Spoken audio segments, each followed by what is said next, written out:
Hi viewers, నా పేరు Prasad. Welcome to Prasad tech vision. Friends, మనం ఈ ట్యుటోరియల్లో కాల్ ఫార్వర్డింగ్ని ఎలా ఎనేబుల్ చేయాలి, అలాగే ఎలా డిజేబుల్ చేయాలి అనే దాని గురించి చూడబోతున్నాం. ఫ్రెండ్స్, ఈ కాల్ ఫార్వర్డింగ్ అనేది మన ఫోన్ స్విచ్ ఆఫ్ అవుతున్న టైంలో కావచ్చు, లేదా మనం ఫోన్ స్విచ్ ఆఫ్ చేసినప్పుడు కావచ్చు, మన కాల్స్ అన్నీ కూడా వేరే నెంబర్కి ఫార్వర్డ్ అవ్వాలి. అంటే మనకి సిగ్నల్ లేని టైంలో కూడా మనం మన కాల్స్ని ఫార్వర్డ్ చేసుకుంటూ ఉంటాం వేరే నెంబర్కి. సో ఈ కాల్ ఫార్వర్డింగ్ని ఎలా ఎనేబుల్ చేయాలి, అలాగే ఎలా డిజేబుల్ చేయాలి అనే దాని గురించి మనం ఈ ట్యుటోరియల్లో పూర్తిగా చూద్దాం. సో ఇక్కడ నేను దానికోసం సింపుల్గా మీకు ఒక కోడ్ చెప్తాను. ఎనేబుల్కి అలాగే డిజేబుల్కి విడివిడి కోడ్స్ ఉన్నాయి. ఆ రెండు ఇక్కడ నేను మీకు ఎక్స్ప్లెయిన్ చేస్తాను. ఆ కోడ్ని ఉపయోగించి మీరు కాల్ ఫార్వర్డ్ని ఎనేబుల్ మరియు డిజేబుల్ చేసుకోవచ్చు. సో ఇక్కడ మనం ముందుగా ఫోన్ డైలర్పై డబుల్ ట్యాప్ చేద్దాం. అలాగే కీప్యాడ్పై డబుల్ ట్యాప్ చేశాను.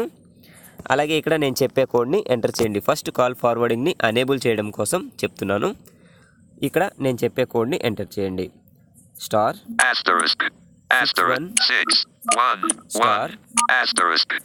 మీరు ఏ మొబైల్కి అయితే మీ కాల్స్ ఫార్వర్డ్ ఇవ్వాలి అని అనుకుంటున్నారో ఆ మొబైల్ నెంబర్ 75331439439 లాస్ట్లో హ్యాష్. ఇక్కడ డయల్ బటన్ క్లిక్ చేద్దాం. ఇక్కడ ఎయిర్టెల్ తీసుకోవాలి. నేను ఎయిర్టెల్ కాల్స్ అన్నీ కూడా వేరే నెంబర్కి ఫార్వర్డ్ అవ్వాలి అని అనుకుంటున్నాను కాబట్టి ఈ సిమ్ని నేను చూస్ చేసుకుంటున్నాను.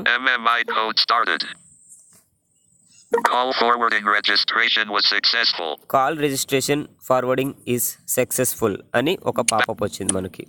సో ఇక్కడ మనకి ఇప్పుడు కాల్ ఫార్వర్డ్ అనేది ఎనేబుల్ అయిపోయింది. సో దీన్ని ఎలా డిజేబుల్ చేయాలి అనే దాని గురించి ఇప్పుడు మనం చూద్దాం. అదేవిధంగా నేను ఇప్పుడు డైలర్ ఎలా ఓపెన్ చేశాను అదేవిధంగా ఫోన్పై డబుల్ ట్యాప్ చేయండి, డైలర్పై.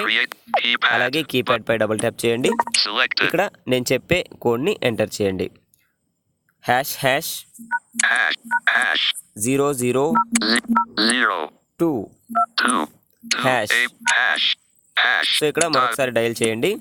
సో ఇప్పుడు కూడా మనం ఎయిర్టెల్ని తీసుకోవాలి. సో ఇక్కడ డబుల్ ట్యాప్ చేస్తున్నాను. మీరు ఏ సిమ్ కావాలంటే ఆ సిమ్ నుంచి కాల్ ఫార్వర్డింగ్ని ఆఫ్ చేసుకోండి. కాల్ ఫార్వర్డింగ్ సక్సెస్ఫుల్లీ అరైజ్డ్ అని వచ్చింది. మీరు ఏ సిమ్ని అయితే ఫార్వర్డ్ చేయాలని అనుకుంటున్నారో ఆ సిమ్ చూస్ చేసుకోండి. అలాగే ఏ సిమ్ నుంచి అయితే ఫార్వర్డ్ ఆఫ్ చేసుకోవాలి, ఎరైజ్ చేసుకోవాలి అని అనుకుంటున్నారో ఆ సిమ్ని చూస్ చేసుకోండి. సో ఈ విధంగా మనం కాల్ ఫార్వర్డ్ని ఎనేబుల్ మరియు డిజేబుల్ చేసుకోవచ్చు. సో ఫ్రెండ్స్, ఈ వీడియో మీ అందరికీ ఉపయోగపడుతుందని ఆశిస్తూ, ఈ వీడియో మీకు నచ్చినట్లయితే లైక్ బటన్ ప్రెస్ చేసి అలాగే మీ ఫ్రెండ్స్కి షేర్ చేయండి. Thanks for watching and thanks to all.